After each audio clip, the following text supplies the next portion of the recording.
Hi YouTube, and welcome back to Mystic Moons Astrology. My name is Ashley, and today we are speaking a little bit about Chiron within the natal birth chart. Chiron is a comet and minor planet that crosses the orbits of Saturn and Uranus.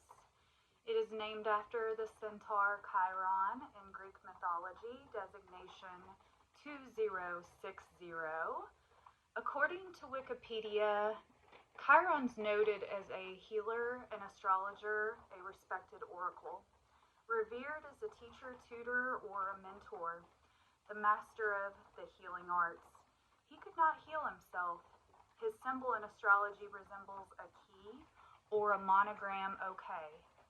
Chiron's orbit has been noted as eccentric, and when we are looking at Chiron within the natal birth chart, we really want to look for a symbol that looks like this.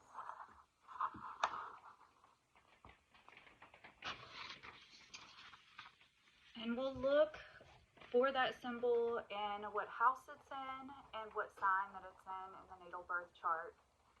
Noted as the wounded healer in astrology, despite his inability to heal his own wound after being struck by a poisonous arrow, his pain became a source of compassion towards others. So Chiron really symbolizes in the natal birth chart where your wound lies. It also is the healing and the antidote. So it can really teach others in this place, and it can teach them to rise up, kind of like our Lilith placement within our natal chart. And it's a place to rise up and really transmute our pain, our trauma, and our past hurts, to really heal ourselves and to teach. So it's imperative for us to really learn about our Chiron placement and really do a deep dive into studying it, because your wound here could be the great work of your life. So working on our Chiron, however difficult that may be, can offer others great knowledge, healing, helping others in the collective rise up. It is a key for a reason.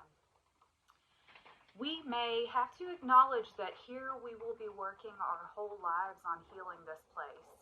But when we start really working on it, we are now in Chiron's good graces, transmuting his wounds to freedom. That way, when our Chiron hooks into someone else's planetary placement, axis placement, nodal placement, we are really working as a teacher, a healer, and a mentor, and not a wounded, unhealed, pain, trauma-ridden Chiron, which can go either way within the synastry relating. So, being between Saturn and Uranus, Chiron is really that in-between that's liberating Uranus, the boundaries, Saturn. So it really liberates the thinking of, I'm just going to live with this wound and it's going to be tough life. Instead, Chiron worked on medicinal, not just medicinal, herbal remedies, different remedies to really turn his weaknesses into his strength. Chiron's powerful, especially when the alchemist really works with it and learns from this place in their natal charts, because one has invested a lot of time working through their wounds here. They can inspire and teach others how to rise up from things that have hurt them. So when we link up with another's important planetary positions or axis points in synastry, this can really bring a theme of trauma, hurt, or pain. In other instances, it can really offer teaching, kindness, healing, compassion, vulnerability, and empathy. This person may be the healing balm for your soul, in that they can offer acceptance, understanding, and even wisdom to the planet, axis, nodal place within one's chart. So it's imperative that we work on our Chiron place within our charts to really connect in a healthy way in synastry. Because here with Chiron, we've got a wound.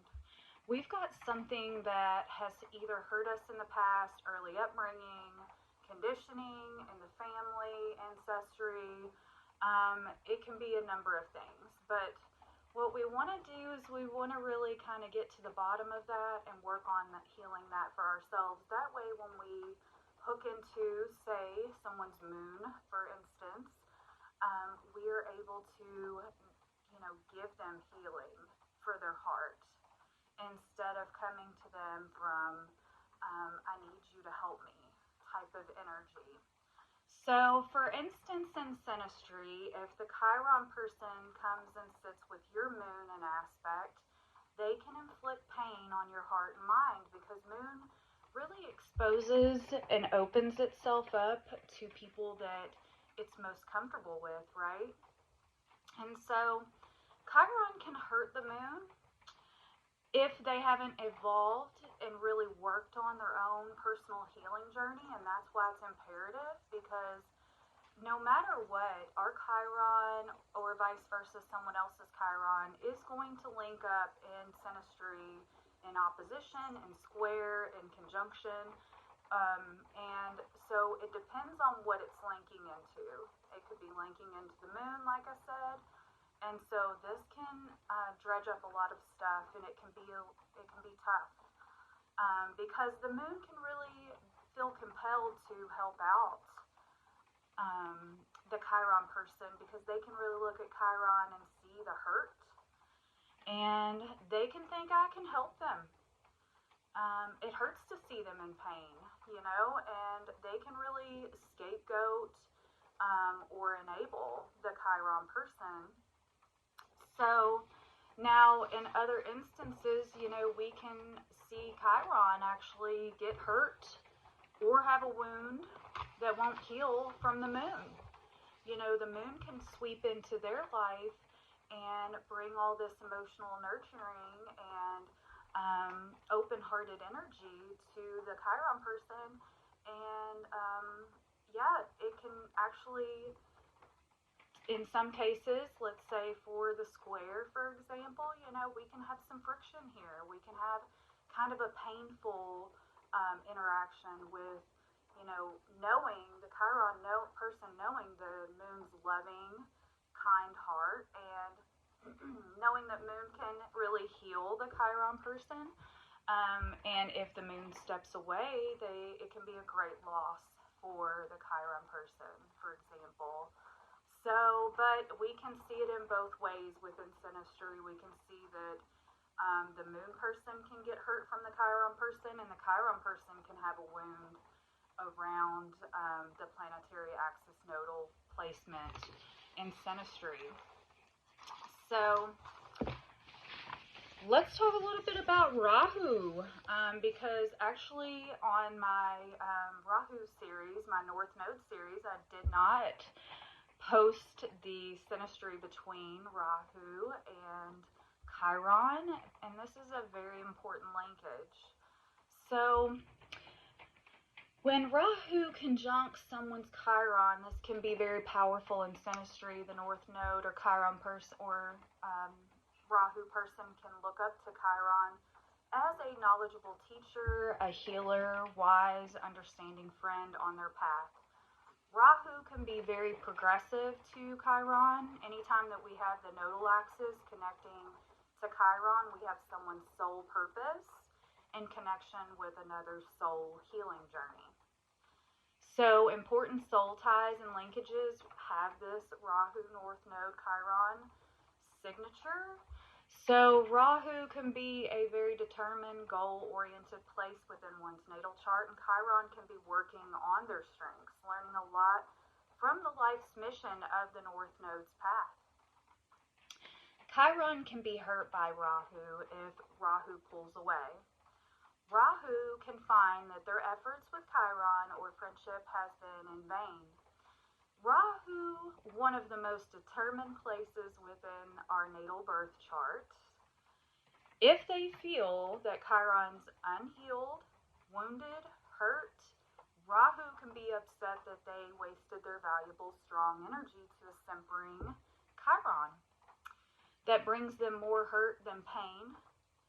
And so Chiron may have the key to really messing with and hurting the planet axis nodal point. And in some cases, we need to back away from Chiron with caution. Because Rahu, for example, is getting thrown from their lives mission, dealing with a Chiron that likes to bring them hurt and see them hurt. So Rahu may initially be very intrigued to heal and grow and learn from Chiron. Rahu can symbolize an insatiable obsessive interest in Chiron. However, over time, Chiron can outgrow trauma-ridden. Rahu can outgrow trauma-ridden Chiron, especially when they see Chiron not only sabotages their own chances for healing growth, but it's a deal breaker when they screw with Rahu's chances for self-growth and improvement. Rahu, the dragon's head, charges ahead and takes all the wisdom learned from Chiron to better themselves and along their journey. This definitely is a placement all the time that we're going to see forever linkage. This can definitely come in to shake some things up and get us on our healing journeys together. But I did want to speak a little bit about Chiron. And Chiron, a few placements within the synastry chart. I will also pop on and say, too, Chiron conjuncting the Ascendant in synastry. If you've got that. We can both see each other as wounded here, needing to sift through the vaults of repressed trauma, deep-seated anger, unhealed wounds, being great teachers to one another in the physical manifestation of transmuting one's pain and suffering of the past to rise up, have strength, vulnerability. We can see with Chiron conjuncting the Ascendant a guardian in one another, but we can also see that we really want to help each other on our healing path and journey. We want to learn from things. We want to safeguard that person in synastry. And because Chiron linking up with the Ascendant's the physical manifestation of a person. And Chiron conjuncting that can really want to heal that person physically and emotionally. So anyhow, this has been a little bit about Chiron and synastry. If you like this video, feel free to give it a like. And as I continue on, I'm going to be speaking more about Chiron and synastry and natal placement as I continue. I will talk to you all soon. Take care.